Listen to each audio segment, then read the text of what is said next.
आज से 5000 साल पहले जो वर्तमान समय को देखा था, उसमें उस ज्ञान का एप्लीकेशन कैसे हो सकता है ताकि मनुष्य हर संघर्ष में विजयी हो सके। यानी गीता जीवन जीने की कला सिखाती है। जीवन जीने की कला की आवश्यकता कहां है? कहां है कि जब संघर्ष वाला जीवन है। आज की दुनिया के मनुष्य जीवन को अगर देखा जाए तो हर घड़ी मनुष्य आत्मा एक युद्ध में है, इज फाइटिंग। हर दिन एक संघर्ष है। कोई हालातों से लड़ रहा है, कोई परिस्थितियों से लड़ रहा है, कोई समस्याओं में लड़ रहा है, कोई अपने स्वभाव से लड़ रहा है, कोई गृहस्थ जीवन में लड़ रहा है। कहां नहीं लड़ रहा है?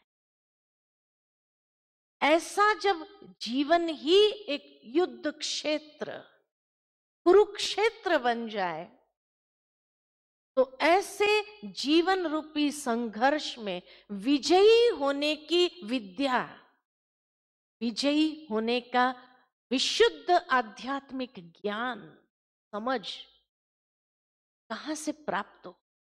दुनिया के अंदर अगर देखा जाए, कोई भी खेल होता है, खेल खेलने की भी एक कला होती है। लेकिन खेल खेलने की कला तब व्यक्ति को आती है, उसमें माहिर तब होता है कि जब हर खेल में वो विजयी हो जाए। तो तब होता है कि जब वो उस खेल को बहुत अच्छी तरह समझ लेता है और उसमें जो यथार्थ एप्लीकेशंस है वो समझ लेता है। तो उस एप्लीकेशंस के साथ वो खेल भी ऐसे खेलता है जैसे खेल खेल में खेल खेलता है, उसका स्ट्रेस नहीं होता है। लेकिन आज के मनुष्य जीवन का संघर्ष ऐसा हो गया है कि जहां हर व्यक्ति को जब नहीं आता है जीवन जीना, तब स्ट्रेस, फ्रस्ट्रेशन क्रिएट होने लगा है। और ये बात महर्षि वेद व्यास जी ने आज से 5000 साल पहले अपनी समाधि अवस्था में देखा।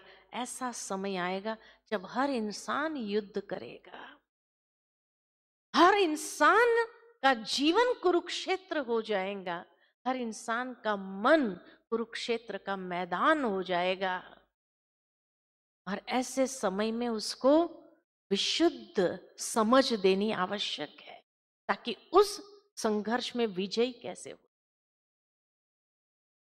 लेकिन क्योंकि हम उसको अप्लाई ही नहीं कर पाए, क्योंकि समझा ही नहीं ये मेरे लिए है, पर्सनलाइज नहीं कर पाए, और उसका एप्लीकेशन न होने के कारण ही हमने विजयी का अनुभव नहीं किया। और इसलिए हर वक्त व्यक्ति जीवन के अंदर हारने का अनुभव कर रहा है।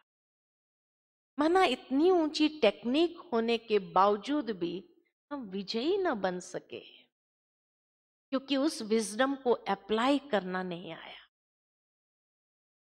महर्षि वेद व्यास जी की मन की कल्पना के विस्तार को देखें कि एक ही कथा के अंदर उसने हर स्तर का समाधान दिया हुआ, जिसको हम मैनेजमेंट लैंग्वेज में अगर कहे, from the micro to the macro level, हर लेवल की समाधान की बातें उसने सुनाई है। एक मनुष्य की मनस्थिति की जो स्थिति होती है उसका समाधान गीता है। एक पारिवारिक स्थिति का समाधान गीता है। एक सामाजिक स्थिति का समाधान गीता है। एक राष्ट्रीय स्थिति का समाधान गीता है और एक वैश्विक स्थिति का समाधान गीता है।